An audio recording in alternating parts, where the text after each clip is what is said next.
매년 5월 15일인 스승의 달로 지켜오고 있습니다.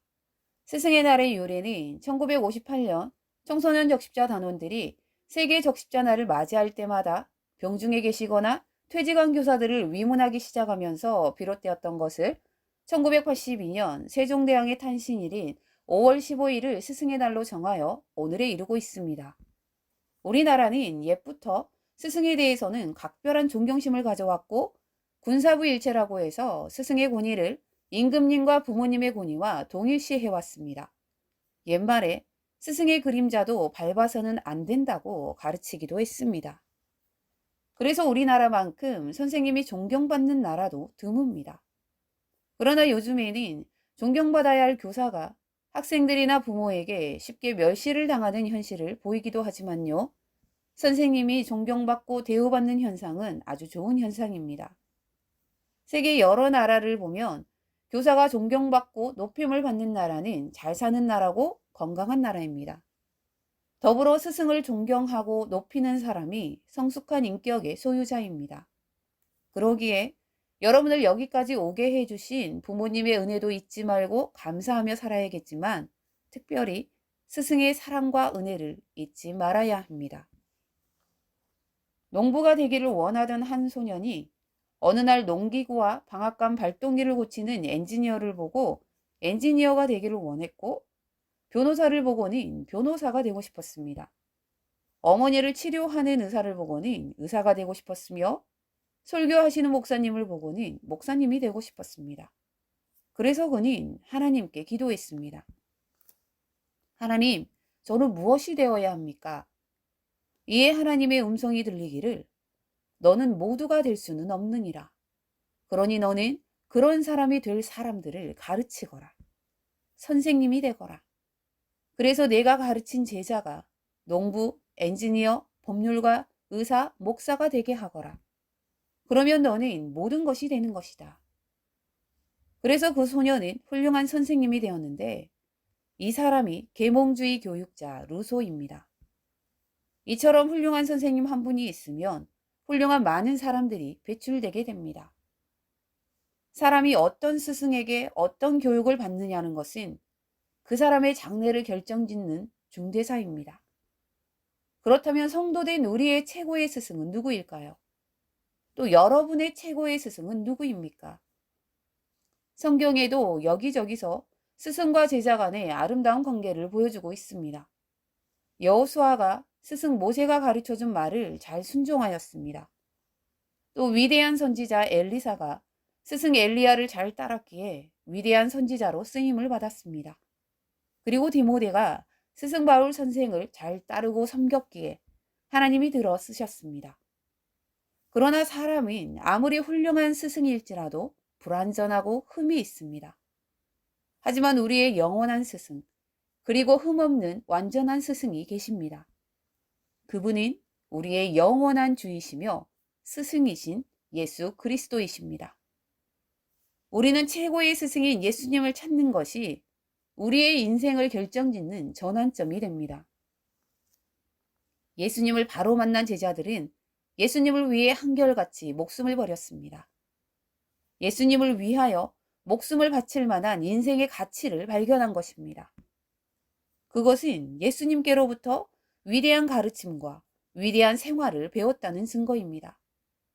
그리스도는 온 인류의 대스승이 되시는 분입니다.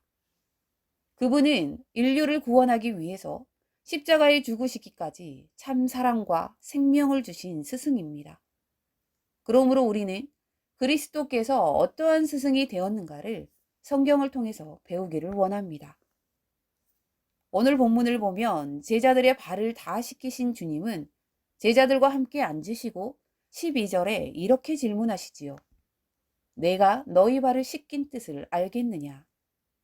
그리고는 예수님께서 세족식의 의미를 설명해 주십니다. 13절 말씀, 너희는 나를 선생님 또는 주님이라고 부른다. 그것은 옳은 말이다. 사실이 그렇기 때문이다. 이처럼 너희의 주님이며 선생님인 내가 너희의 발을 씻겨주었으니 너희도 서로 발을 씻겨주어야 옳지 않겠느냐. 오늘 예수님의 핵심 메시지는 15절에 있습니다. 15절입니다. 내가 너희에게 행한 것 같이 너희도 행하게 하려 본을 보였노라. 예수님은 제자들의 발을 씻기시고 그들을 섬기심으로 자신의 제자들도 다른 이들을 섬기는 삶을 살기를 원하셨어요. 예수님은 자신의 세족식은 제자들을 위한 본복이었다고 분명하게 말씀하셨습니다. 오늘 우리가 사는 세상은요, 낮은 자가 높은 자를 섬겨야 한다라고 말해요. 종이 주인을 섬기고, 가난한 자가 부자를 섬기고, 어린 자가 나이 많은 자를 섬기고, 직원이 자신의 고용주를 섬기고, 힘없는 자가 힘 있는 자를 섬기는 것이야말로 이 세상의 원리예요. 그런데 우리 예수님께서 이 순서를 뒤집으셨습니다. 질서를 뒤집으신 거예요. 예수님은 주님의 제자들에게 오히려 힘없고 연약하고 천한 자들을 섬기는 삶을 살아가라고 말씀하셨습니다. 예수님은 그와 같이 자신의 삶을 나눠주고 또 헌신하는 삶이 복되다고 말씀하셨습니다. 가정이나 교회에서 리더 혹은 지도자나 직분자일수록 다른 사람들을 더 열심히 섬기는 것이 바로 예수님의 모범을 따르는 것입니다. 언제나 종의 위치에 서서 낮은 자리에서 섬기는 그리스도인이 진정으로 예수님의 제자인 것이지요.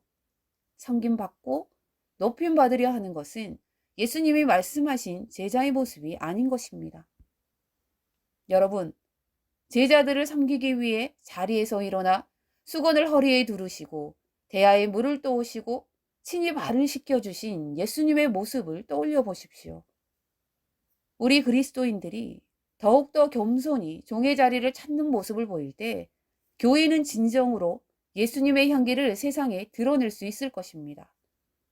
그러한 섬김의 삶이 하나님 나라를 확장시켜 나갈 것입니다. 사랑하는 성도 여러분, 우리의 최고의 스승이자 영원한 스승은 예수 그리스도이십니다. 예수님께서는 영적인 눈이 가리워져서 어디가 길인지 모르고 죽음의 길로 가는 우리 인생을 구원시키려고 이 땅에 인간의 몸을 입고 오셔서 길과 진리와 생명이 되어 주셨습니다. 십자가에 못 박혀 죽기까지 우리를 사랑하시고 주님을 믿는 자에게 하나님의 자녀가 되는 놀라운 복을 주셨습니다.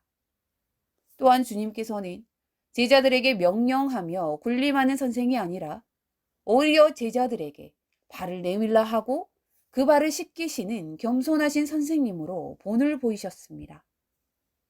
여러분들도 예수님께서 가르쳐 주신 섬김의 모습을 본받아 더 많은 이들을 섬기며 살아갈 수 있는 복된 제자의 삶을 살아가시기를 주님의 이름으로 축복합니다.